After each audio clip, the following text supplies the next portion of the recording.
Right. So you left school at what age? At 14.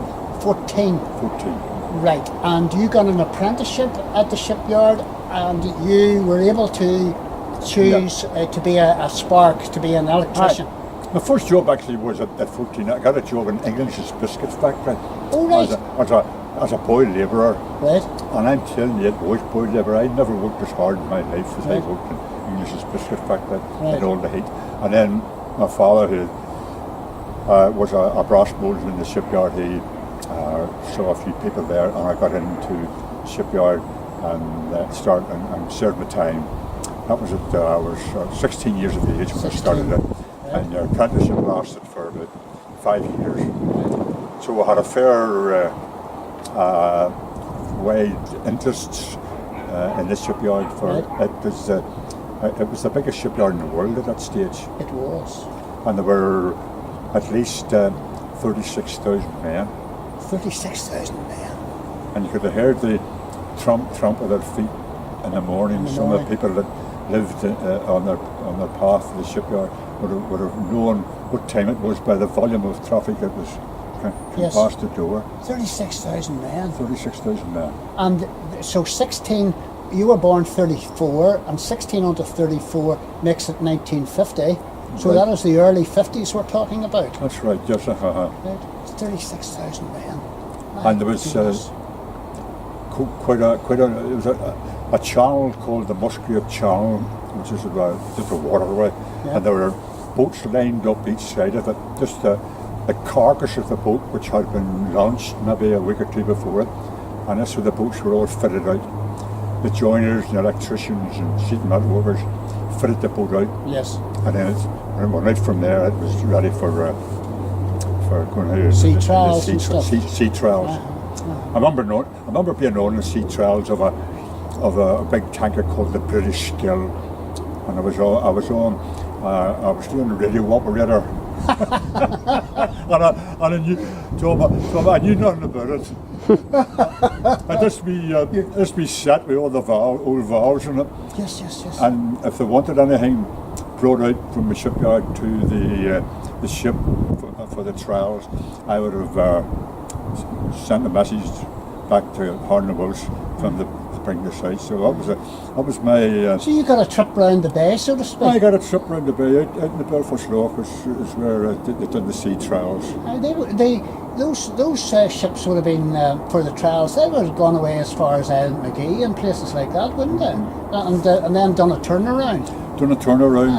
So, 1950s. You're in the shipyard. What kind of jobs were you involved in?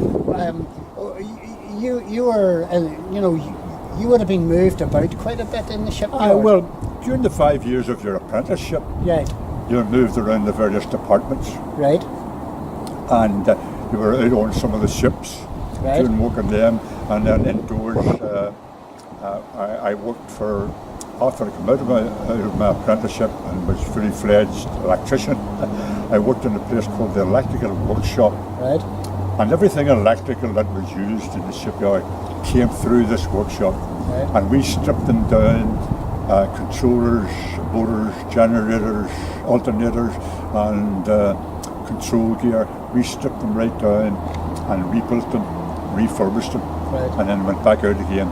A lot of the stuff that's used in the big overhead cranes, we would have repaired. Right. And then during that time, I got a spell on the highest point in the shipyard. Right. Tell us about that. It was, I'm sure it was, I don't know, it would be 150 feet high. Right. And there were 4 slipways, and in one of those slipways, the Titanic was built. Yes. And its sister ship, and there was overhead cranes, and I used to go up there in the morning up in a wee hoist, and I stayed there for the rest of the day. And once a time when the cranes broke down in between their landing stations, I had to go along a wee girder.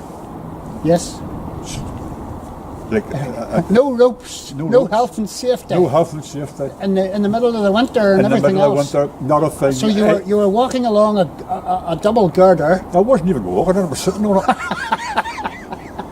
sitting on going along like that there. Right. To get into the crane. Yes. It had broken down. Yeah. It might have been a fuse had gone or something like that, and that was my job to get it moving.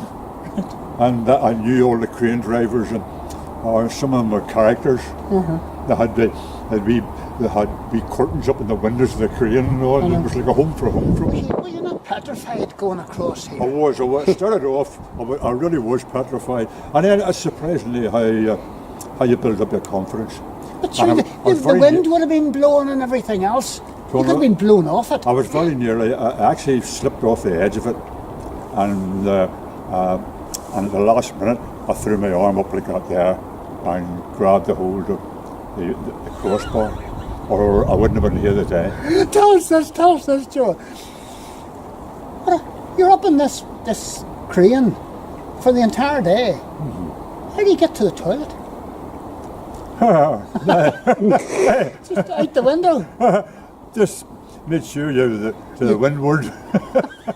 And I used to, I remember, at that time I was doing a lot of singing. I was getting lessons, professional lessons, and I was taking part in musical festivals throughout Ireland. And I used to go to the end of this gantry, and there was nothing there but the starlings. So you sang? And the pigeons. And I stood and I sang pieces there that I was rehearsing and practicing for the musical festivals. So that was my first audience, starlings and pigeons. Starlings and pigeons, lovely. And do you remember the names of any of the boats or liners or anything that were in the harbour at that time? Yes, there was one called the Reina del Pacifico. Reina del Pacifico. Which was a fairly... and then the big tanker that it was on was called the British Skill. Right. And there were quite a few others. The Canberra? Liners, the Canberra. The Canberra was I worked on the Canberra. You worked on the Canberra? I did. I worked on the Canberra. Wow. It was a luxury ship. It was. It was one of the modern kind of, they have them now, cruise type ships. Yeah. And I can remember it. We fitted it out. That was the Canberra. And then I worked on one of the first aircraft carriers. Right. It was known as the Eagle. The HMS Eagle. HMS Eagle. Wow. I worked on it, the Eagle. It was coming near the completion date, and I worked on it. And then there was 2 or 3 other naval ships. We built a lot of frigates and other boats as well. And then, so there was quite a variety. Well, I've just come in out of the cold, and I'm having a bit of Swiss roll. It's low fat, as you might imagine. And John's continuing to tell us about his work in the shipyard, and he's just about mentioned something about trains here. So go on ahead, John.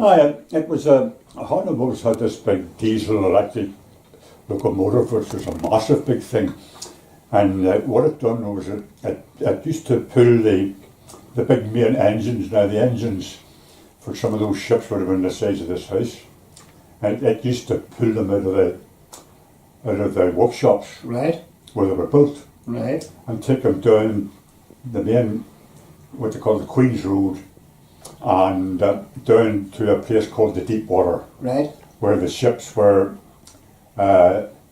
beside the cranes, right, and the crane would have lifted the engine right up into the ship.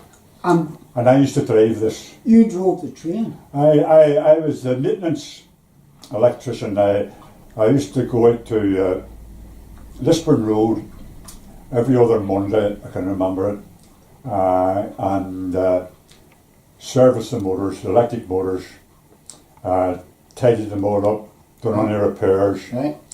And I had a half-mile of track, and I used to, every boy's dream of being a train driver. I drove it up and down this track. Right.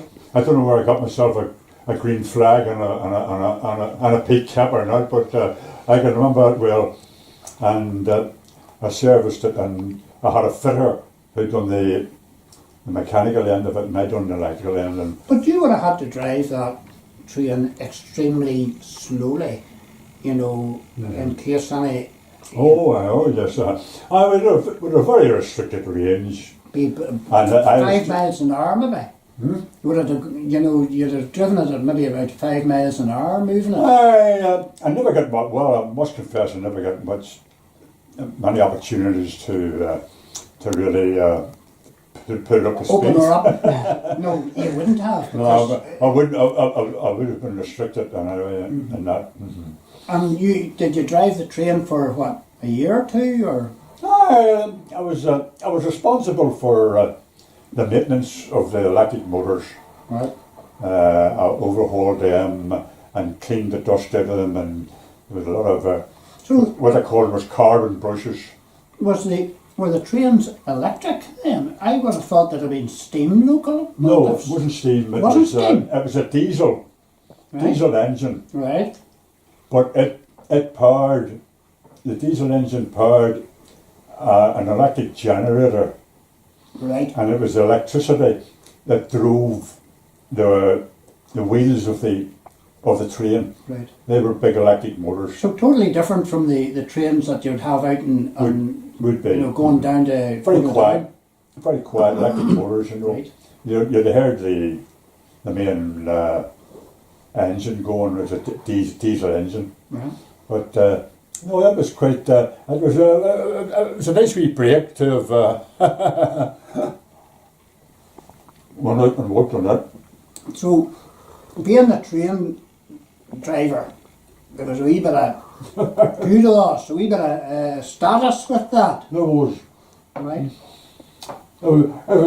everybody. Those days was